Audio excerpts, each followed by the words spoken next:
पद के लिए बीजेपी का महामंथन अब भी जारी है, तो कांग्रेस अपने प्रत्याशियों का नाम सामने रखकर प्रचार प्रसार में जुट चुकी है।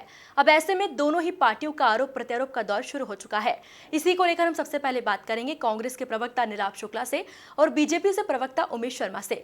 सबसे पहले नीलाभ जी, आपसे पूछना चाहूंगी कि बीजेपी ने संभागीय चयन समिति बनाई है, जिसमें मधु वर्मा, जीतू जराती और रमेश मेंदोला को समिति में जगह दी गई है। तो ऐसे में कांग्रेस क्या मानती है कि बीजेपी महापौर प्रत्याशियों का चयन करने के लिए नई नीति का सहारा ले रही है?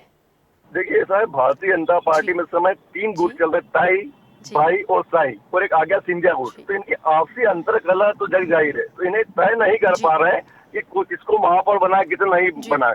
दूसरी बात, हर गुट दूसरे गुट को काटने में लगा हुआ है, ये इनकी अंतर कला है बेसिकली। तो ये इस तरह जो एक टारगेट बनाकर जो महापौर के संभावित उम्मीदवार है उनको टारगेट कर करके अलग अलग समितियों में डाले, ताकि उनकी दावेदारी स्वतः ही समाप्त हो जाए। ये एक षड्यंत्र पूर्वक खेल खेला जा रहा है बड़े नेताओं का, एक दूसरे को नीचा दिखाने के लिए। ये इनकी आपसी सिर्फ फुटबॉल है, अंतर कला जो स्पष्ट रूप से सामने समितियों के चयन के रूप में दिखाई दे रहा है। सर, पूछना चाहूंगी कि कांग्रेस ने बीजेपी को पछाड़ते हुए अपने प्रत्याशियों की घोषणा कर दी है, तो क्या कांग्रेस इस बार निकाय चुनाव में भी बीजेपी को पछाड़ेगी? कांग्रेस ने चुनाव के प्रत्याशी की घोषणा करी है, उससे बीजेपी खेमे में घबराहट है। चाहे हमारा प्रत्याशी घोषित हो चुका है, कई पार्षदों भी हमारे घोषित हो गए, हम लोग काम करने निकल चुके हैं। अभी तक ये समन्वय ही नहीं बना पा रहे कि किसको दूल्हा बनाए। और बाराती सक्रिय हो गए हैं, बाराती निकल चुके हैं प्रचार करने के। उन्होंने बूथ विजय अभियान भी शुरू कर दिया, बिना घोड़े बिना दूल्हे के बारात निकल चुकी है।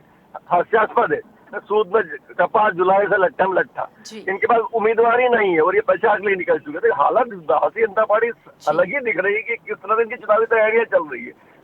इनके अंदर का जो आपसी सिर फुटबॉल है, आपसी खींचतान है, वो स्पष्ट में दिखाई दे रही है। बहुत बहुत धन्यवाद सर हमसे जुड़ने के लिए। अब हम बात करेंगे बीजेपी प्रवक्ता उमेश शर्मा जी से। नमस्कार सर, स्वागत है आपका एमपी न्यूज में।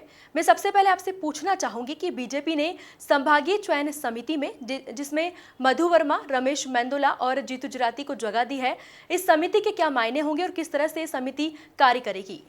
ये भारतीय जनता पार्टी की जो चयन प्रक्रिया है, उस चयन प्रक्रिया में संभागीय समिति का बहुत महत्वपूर्ण भूमिका होती है।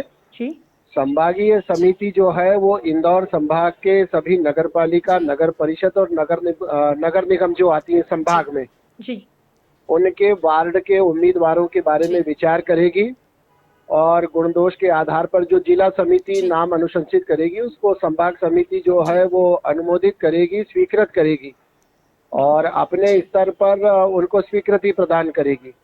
और ऐसे टिकट जिनका निर्धारण प्रदेश चुनाव समिति के क्षेत्राधिकार में आता है तो संभाग समिति अनुमोदित करके प्रदेश समिति को भेजेगी।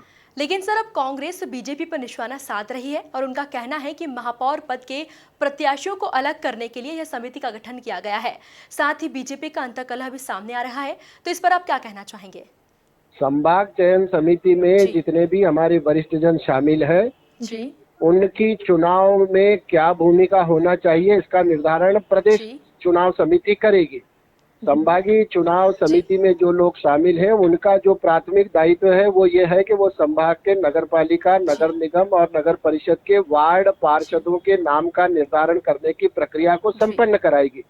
समिति के सदस्यों के बारे में उनकी क्या चुनाव में अगली भूमिका रहेगी वो निर्णय करना प्रदेश चुनाव समिति का विशेष अधिकार है, जिसमें हमारे माननीय प्रदेश अध्यक्ष जी, हमारे संगठन महामंत्री जी और बाकी के सभी वरिष्ठ जन रहते हैं। धन्यवाद सर हमसे जुड़ने के लिए। तो देखा आपने, एक तरफ कांग्रेस अपने प्रचार प्रसार में भिड़ चुकी है, तो वहीं बीजेपी अब प्रत्याशियों के नाम पर भी विचार मंथन कर रही है।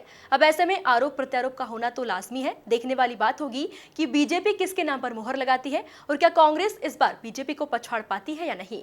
फिलहाल अभी के लिए इतना ही, और भी खबरों के लिए देखते रहिए एमपी न्यूज।